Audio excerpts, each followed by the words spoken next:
Bu video size kimsenin vermediği o vahşi gerçeği verecek. Gerçek erkek dönüşümün yolu Nietzsche'nin güç istemi felsefesinden geçer. Bu bilginin neden hayatınızın en önemli sırrı olduğunu çok yakında anlayacaksınız. Ama dikkatli olun. Size sunacağım 5 kural toplumsal şartlanmalarınızın ve zayıf benliğinizin tamamen yıkılmasını gerektirecek sarsıcı bir gerçektir. O büyük darbe tam olarak 3.30'da geliyor. Ve o ana kadar bu videoyu terk eden herkes hayatının kontrolünü sonsuza dek kaybedecek. Merhaba, bu kanalda beta zihniyetine ve toksik ilişki döngülerine bir daha asla demenin felsefi ve psikolojik yollarını arıyoruz. Ve bu arayışta karşımıza çıkan en güçlü figür tüm zamanların en tartışmalı filozofu Nietzsche. Bugün Nietzsche'nin güç istemi kavramını modern erkeğin pratik yaşamına tercüme edeceğiz. Bu sadece teorik bir ders değil, özgüven inşasının, disiplinin ve nihayetinde yüksek değerli erkek olmanın mimarisidir. Peki Nietzsche size ne vaat ediyor? O size mutluluk değil, büyüklük vaat ediyor. Toplumun size dayattığı iyi çocuk rollerini reddetme ve kendinizi yeniden yaratma iradesi vaat ediyor. Bu irade olmadan oneitis tuzağına düşmeye, hayatınızın merkezine partnerinizi koymaya ve kaçınılmaz bir değer kaybı yaşamaya mahkumsunuz. Bizi izlemeye devam edin. Çünkü şimdi Nietzsche'nin ışığıyla aydınlanacak güç sentezinin 5 kuralı başlıyor.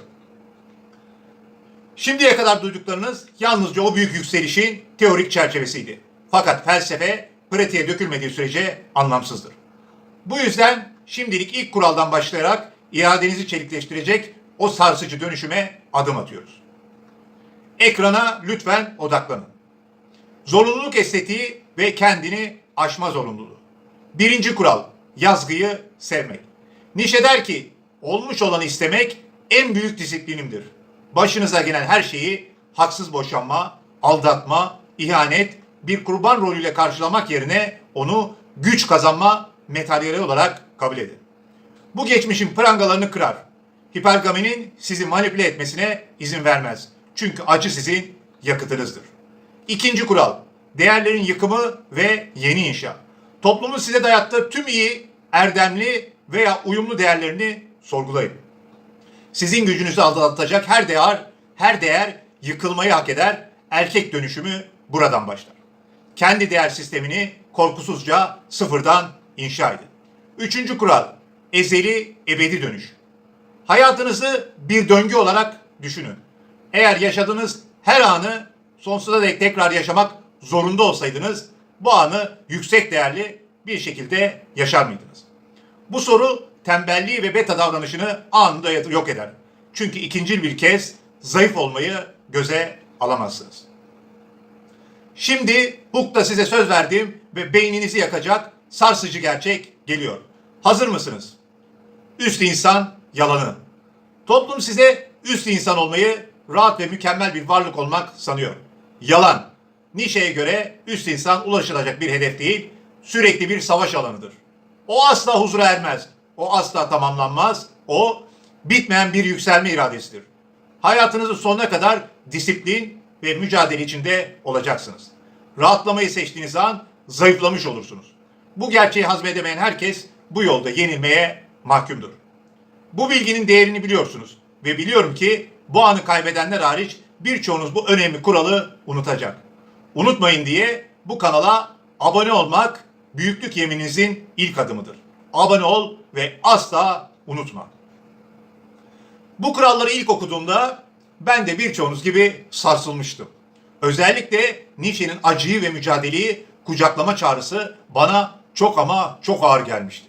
Sanki hayatımdaki tüm yumuşak noktaları, tüm çıkış kapılarını kapatıyormuşum gibi hissetmiştim. Fakat daha sonra anladım ki o kapıları kapattığınızda o boşluğu dolduracak tek bir şey kalıyor. Sahte olmayan özgüven inşası. O sessiz anlarda kendi disiplininizin sesinden başka hiçbir şeye inanın bana ihtiyacınız kalmıyor. İşte o zaman erkek dönüşümü bir felsefeden çıkıp somut bir gerçekliğe dönüşüyor. Bu zorunluluk sizi büyük yapacak, bana lütfen inanın. Ve güç sentezinin nihai yoğunlaşması ve çerçevenin kilitlenmesi. Şimdi kalan 2 kural ile güç sentezini tamamlıyoruz. Dördüncü kural, reddetmek.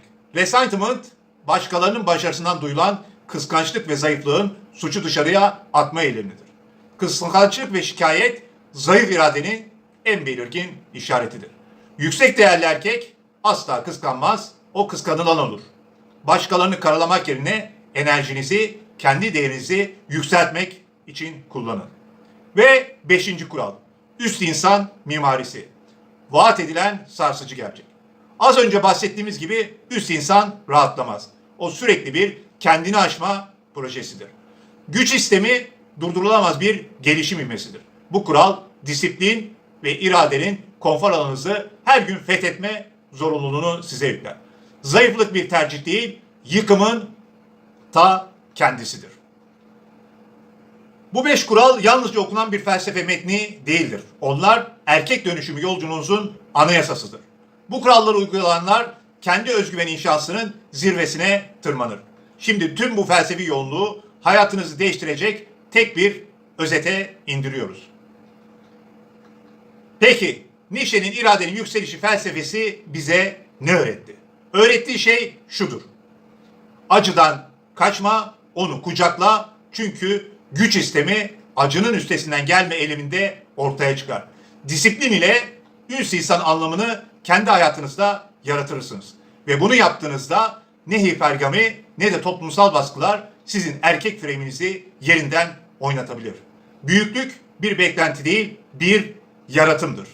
Şimdi bu felsefeyi hayata geçirmenin pratik iradesine geçmelisin.